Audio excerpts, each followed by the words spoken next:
Nutrition Hero Podcast. Igniting both the art and the science of functional medicine. Here's your host, Dr. Brad Watts. Hello, ladies and gentlemen. Welcome back to the Nutrition Hero Podcast. Dr. Brad Watts with you in the podcast lab, as always. Glad you're here. Glad you're part of the Nutrition Hero family. Thank you for all of you that have been giving us 5-star reviews on Apple iTunes and that thumbs up button on YouTube. Thank you guys for participating. That's pretty awesome. I like to watch and see this stuff moving in the right direction from a reach perspective, from an impact perspective. And hopefully it's trickling down into your own communities, and we're uncovering that nutrition hero in every single one of you. So remember, that's what this whole podcast is about. It's about the nutrition hero in you, not me, you. And so I'm just excited and thankful, really, to be able to participate in that. So, all right, today I have an interesting conversation with a gentleman named Dr. Darrell Misak. This dude is interesting. He has quite a few controversial opinions on health and healing, and I say controversial with a smile because when we're talking controversial in the Nutrition Hero Podcast, we're talking about reversing chronic disease of all kinds, and it's fun conversation. So this gentleman has quite the history from an education perspective and from a workplace perspective. So I'll let him tell you more about that. If you want to find him, his addresses here, websites are in the podcast notes below. And once again, Dr. Darrell Misak with a very interesting conversation here. Take it away, Dr. Darrell. Welcome, Doctor, to the Nutrition Hero Podcast. I thank you for being with us here today. And thank you for spending some time with us. So welcome. Thank you. It's good to be here. Yeah, I'm excited to talk to you. I've been reading up on what some of your strategies are, your history in the industry, and I gotta say, it's like an international man of mystery situation here. It's basically, I'm teaching a science of nature that has been avoided by the establishment per se, that everything, when we understand that everything is energy and frequency, well, how does that apply to the human body? Because all medical sciences that have looked at energy per se, they bring it to a cellular level, whereas I'm going back to, hey, you have to generate more energy from what you're consuming as far as food is than what your body is using, or that essentially is the first day of disease. You're consuming more than you're able to handle that load that's on your body. That's a cool way of putting it, the first day of disease. You just mentioned that medical practice or the medical mindset in general, you were somebody that was in the mainstream for a while, from what I understand. I was trained as a pharmacist, West Virginia University, graduated back in the 1990s and went to Duke Medical Center after 3 months on a bicycle in Europe. And I went to Duke Medical Center and did clinical rounding, mostly with general medicine and oncology. And then basically I watched a lot of people die, and how the functional foundation of my job as a pharmacist was to optimize a drug program that was most cost effective. Whereas they wouldn't bring in the best drug because it wasn't cost effective, and they tried to use what was available on the formulary per se. My brain is one of these people who, how do things work? And I started asking questions from a standpoint of anatomy and biochemistry, like, hey, these people are falling apart. Why are we not? We know from biochemically that they're depleting vitamin C, that you need B vitamins to optimize the energy productions. And I was told there was no research. And then that started me down the rabbit hole of looking for research and finding people like Ralph Moss, who explained cancer from a nutritional standpoint, and Julian Whitaker, who would incorporate natural therapies on understanding causation and effect, and led me to where I am today, where I discovered the works of Carrie Reams, who is truly a mathematical genius on Einstein level, that explained the human body as far as energy efficiency and how you can measure that efficiency through simple urine and saliva testing. I love it. I love it. After your into pharmacy and then transitioning into naturopathy, how long did it take for you to get to a spot where you felt like you're really impactful the way you wanted to? Well, I think as soon as you're in naturopathic medicine, you see an impact on people because you're trying to help them to understand how their lifestyle impacts their well-being. Mm. We're mostly, a lot of people focus in on everything is inflammation, and I could turn around and go into explaining that on an electromagnetic standpoint of what's happening is how you're breaking down, you're demineralizing, and that void, that space where the minerals are depleting is filled with water and an inflammation process because that cell is no longer 100% energy efficient. And your body already starts the process of eliminating that cell through an inflammation process. But you instantly make a difference. But I still, even as I early practice on the concepts that you're taught in naturopathic medicine on a cellular level, you turn around and you start to look at, hey, we have to detox. We have to get rid of the burdens, so the body can function. And it wasn't until I discovered Carrie Reams on how to generate energy through our diet and picking a diet that's appropriate through the remineralization of the body that really transformed my practice to where I see the incurables just become an aspect of another aspect of a cause and effect of what's happened in the body. So I don't look at things from a diagnostic standpoint. I look at things from an analytical standpoint on efficiency in the body, deficiencies in the body, and excessive loads, microbial.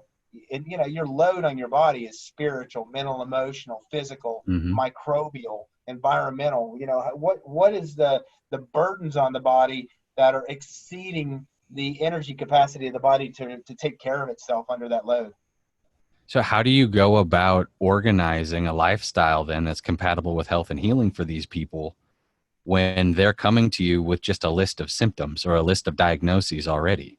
Well, interestingly enough, I don't even look at people's intake forms. I run their numbers. I look at sugars, pHs of the urine and the saliva. Sugar values give you an idea of oxygen carrying capacity of the blood, sugar utilization, because a lot of people on a cellular level are looking at insulin uh, dominant conditions, and but sugar regulation is potential energy in the body. pHs give you an idea of speed of energy and chemistry. Um, and so your urine pH gives you an idea of post-digestion efficiency, and your saliva pH gives you pre-digestion efficiency, the strength of your bile and your digestive juices. I look at conductivity of the urine and gives you an idea of salt and waste utilization. And the salts give you an idea of the thickness of the fluids of the body. And if they're too thick or too thin, things can't get where they need to be, the ability of energy to get from point A to point B. And too much salt causes agglutination and irritates nerves, and nerves start breaking down, and smooth muscle starts breaking down.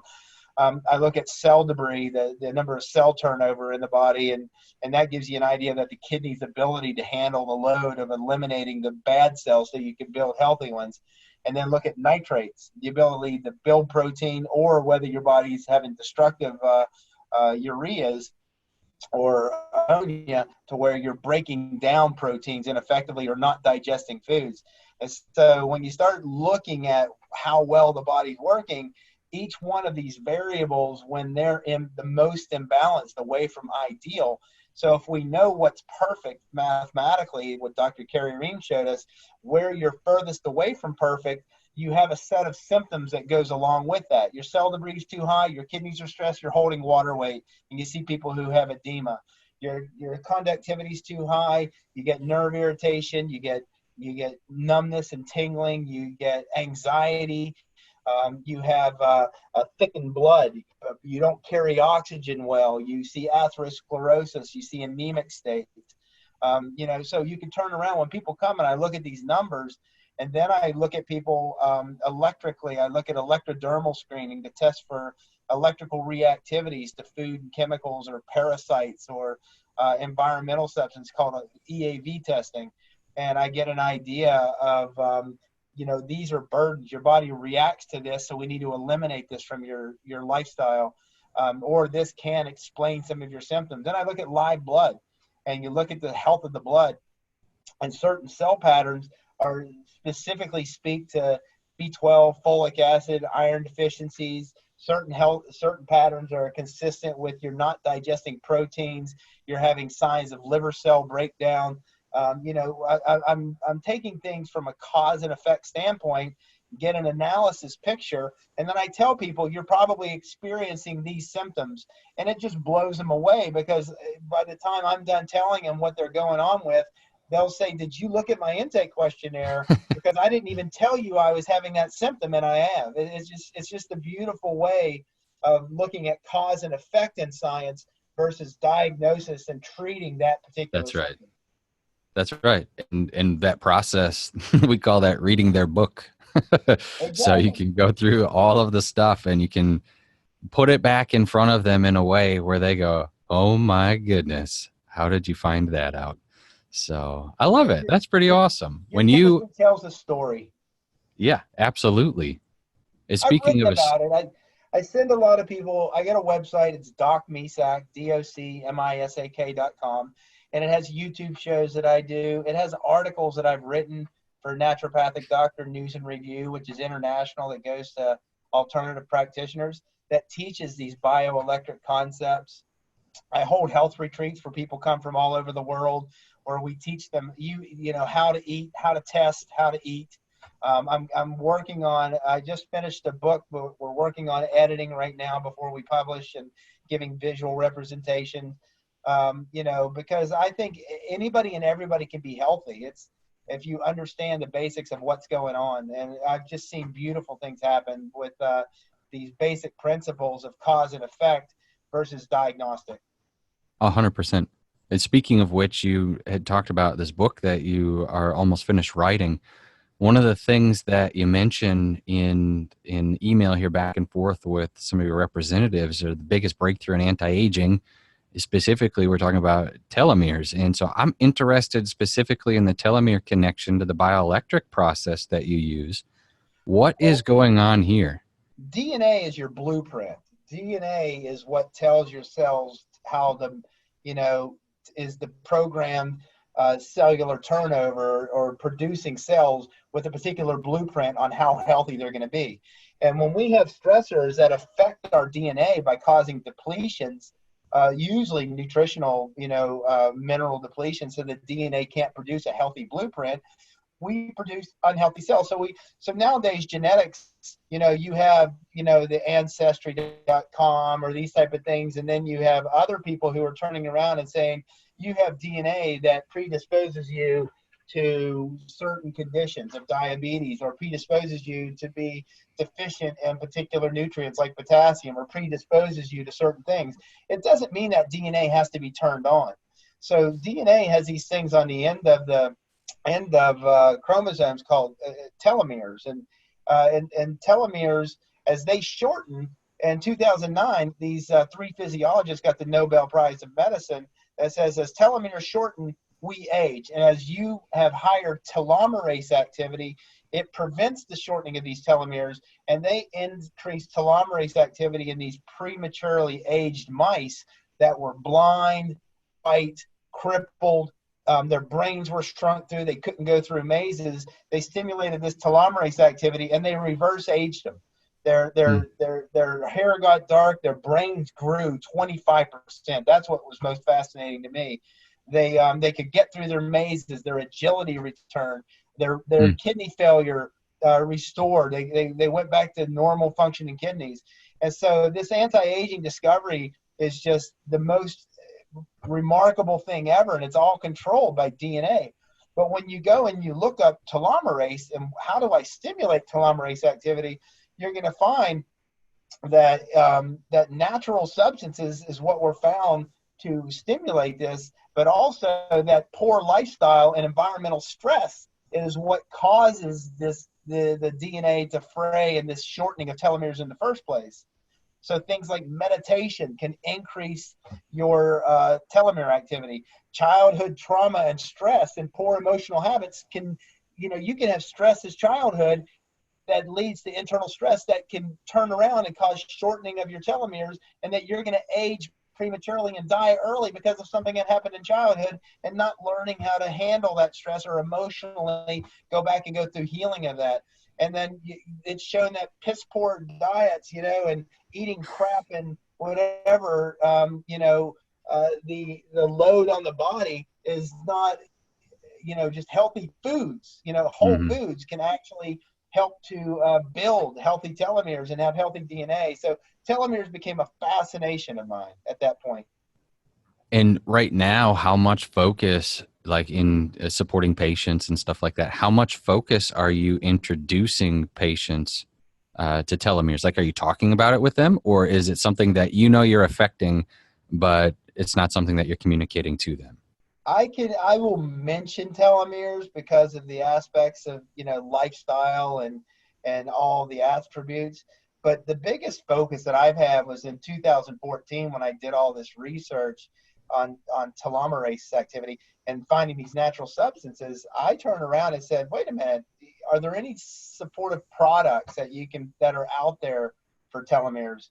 And I found one that's called TA65, that if you take the dose that they want you to take, it's thousands of dollars per month. Like the rich and famous take this stuff, you know? And Yeah. I'm like, well, this is ridiculous. And then you start looking at other people who are promoting telomerase activity with their products, and they're just glorified antioxidants and multivitamins. Right. And because, lifestyle and basically that aspect of oxidative stress, those basic mechanisms that cause breakdown in the body affect your health, cellular, and all the way down to the DNA.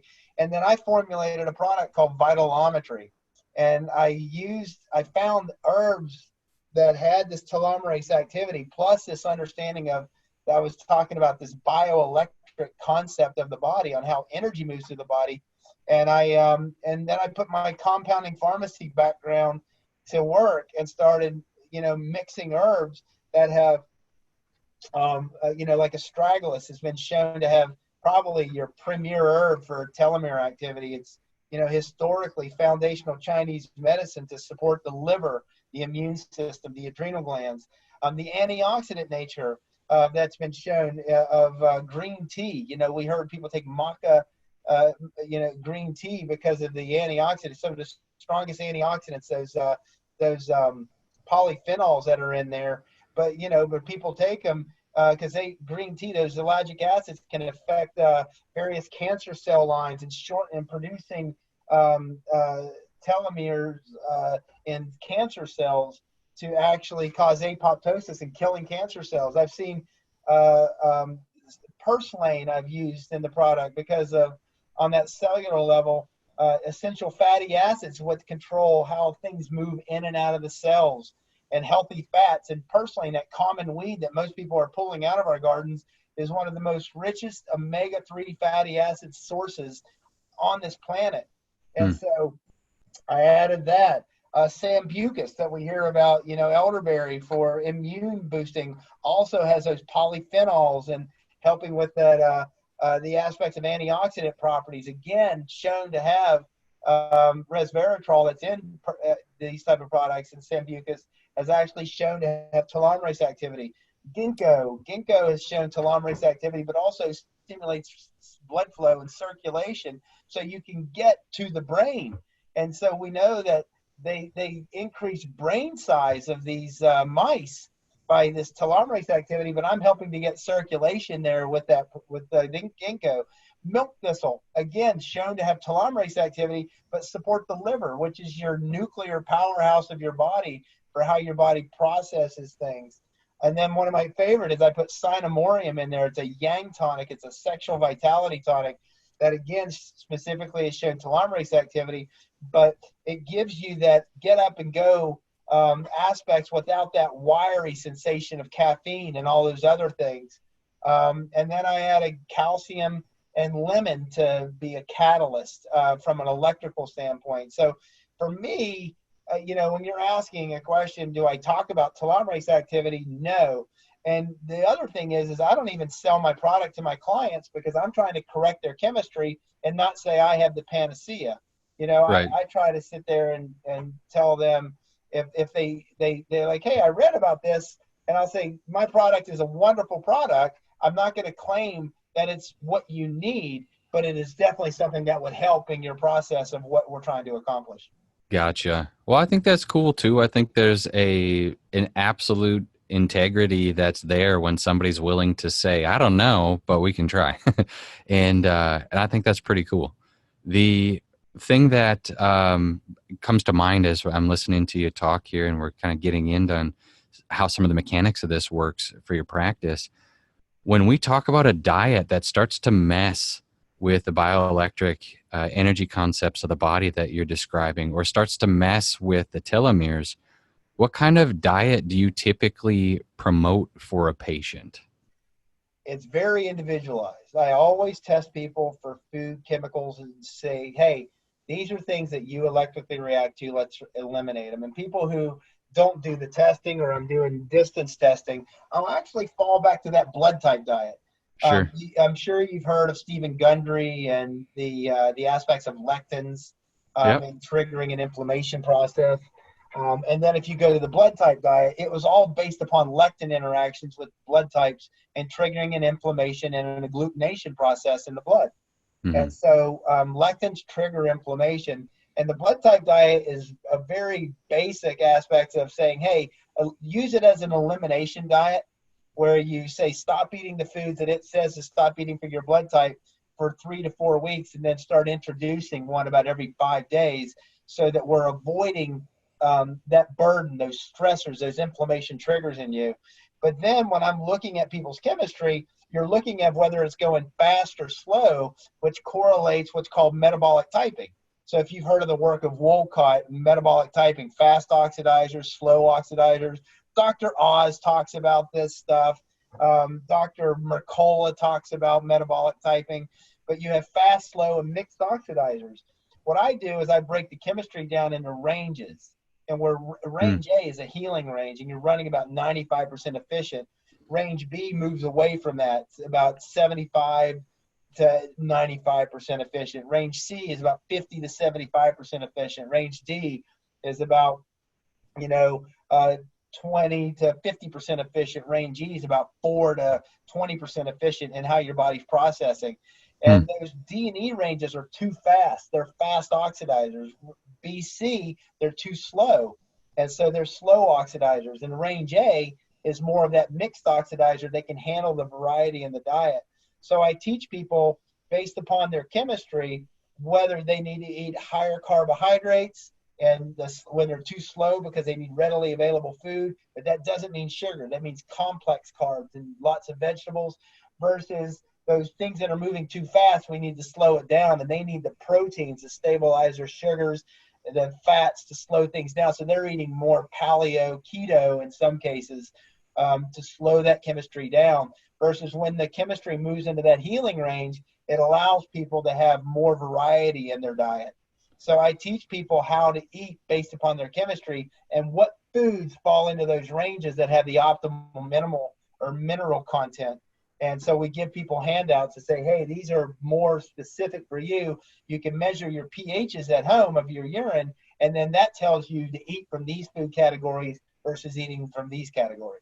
See, that's interesting. That to me is very intriguing. And the obvious question I would have after hearing this is, are you putting this in your forthcoming book? Not just the metabolic typing aspects of it, but your analysis, I think, is what's key. Not just that metabolic typing exists. The book gives the whole theory aspect, and so I'm actually working on a second book as a workbook.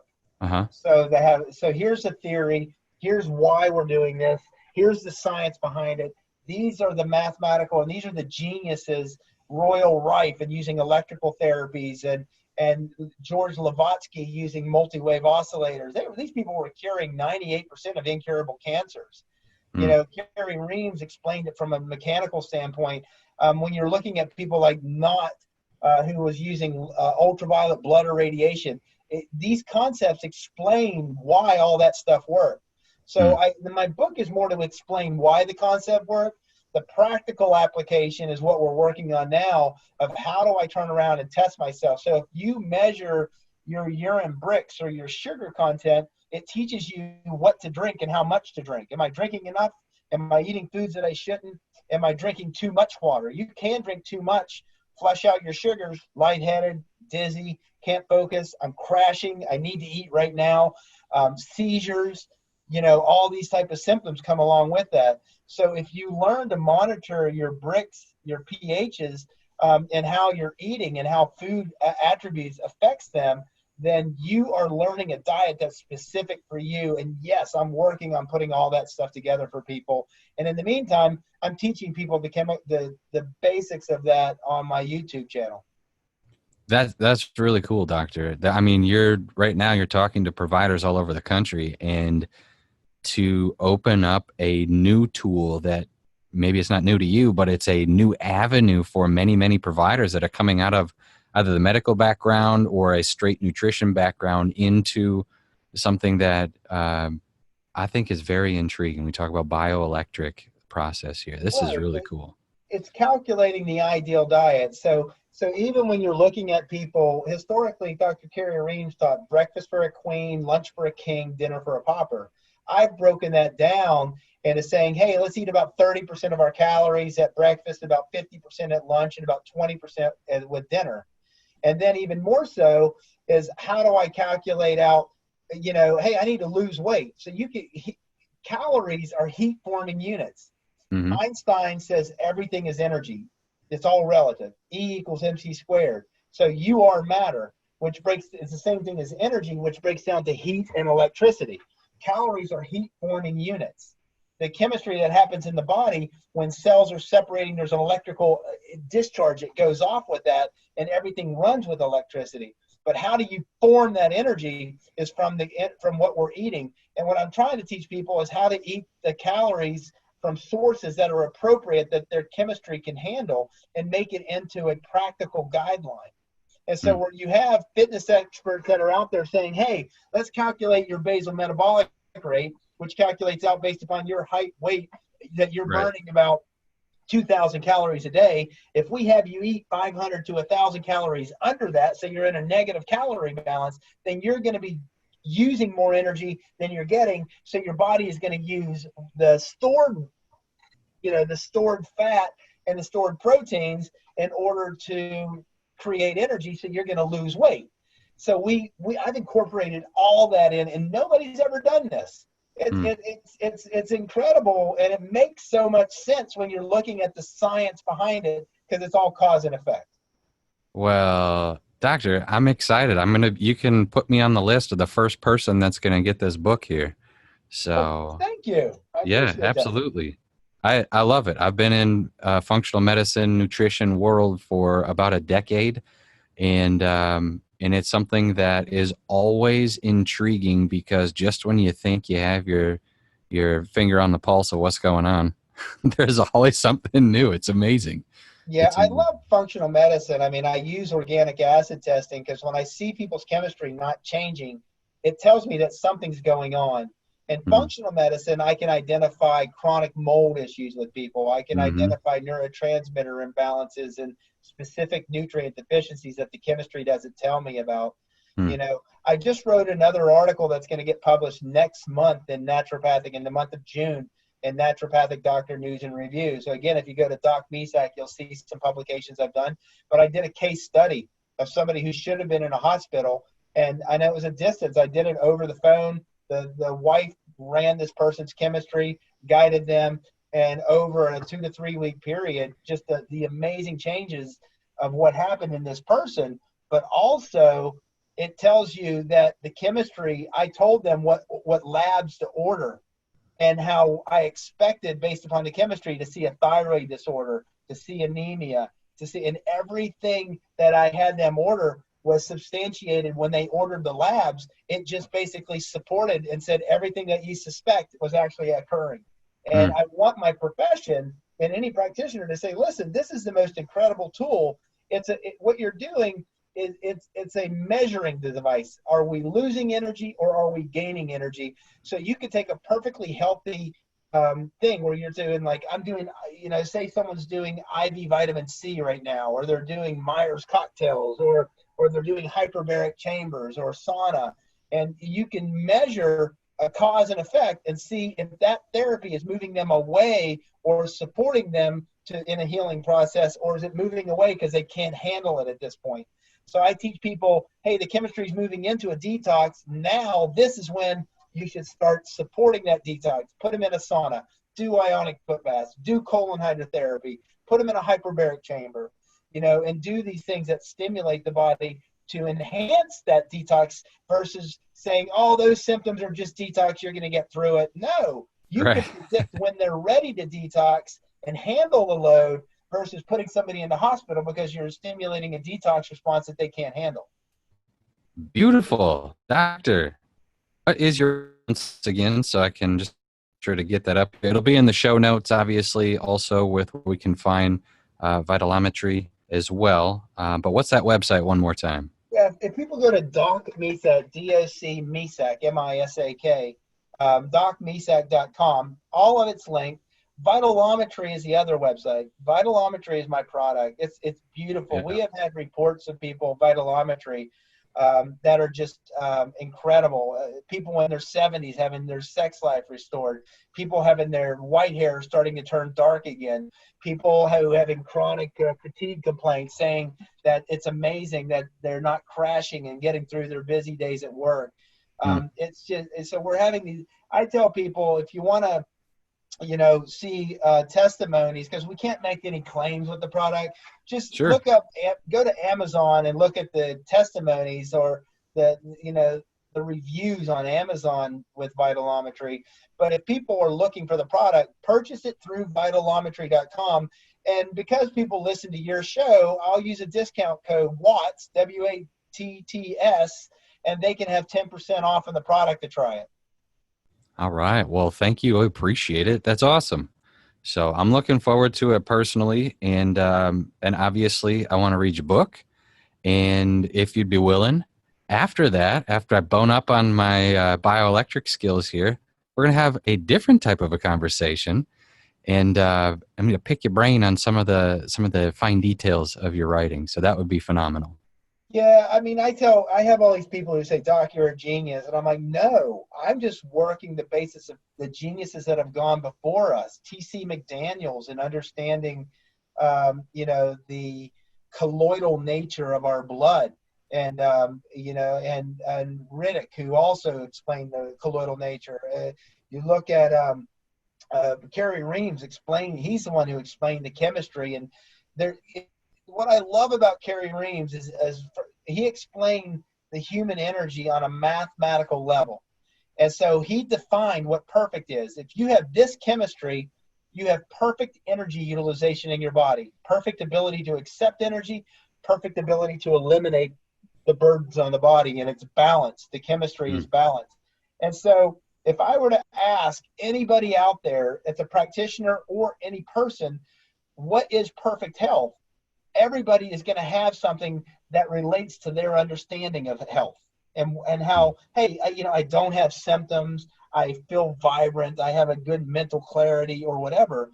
But Kerry Reams defined it mathematically, and he tested that math for over 50 years and never found it to be false. It's the truest science out there. So if we know what a mathematical perfect is, and then we can measure our variables and see which one's away from perfect, it's a blueprint of how to move our health towards something that's ideal. And that's what I love about this. It's cause and effect. Wow. Very good, sir. Once again, appreciate you being on the podcast today. And everybody, docmisak.com, and then also vitelometry.com. I'll have the links in the podcast notes below. Doctor, you're welcome back anytime.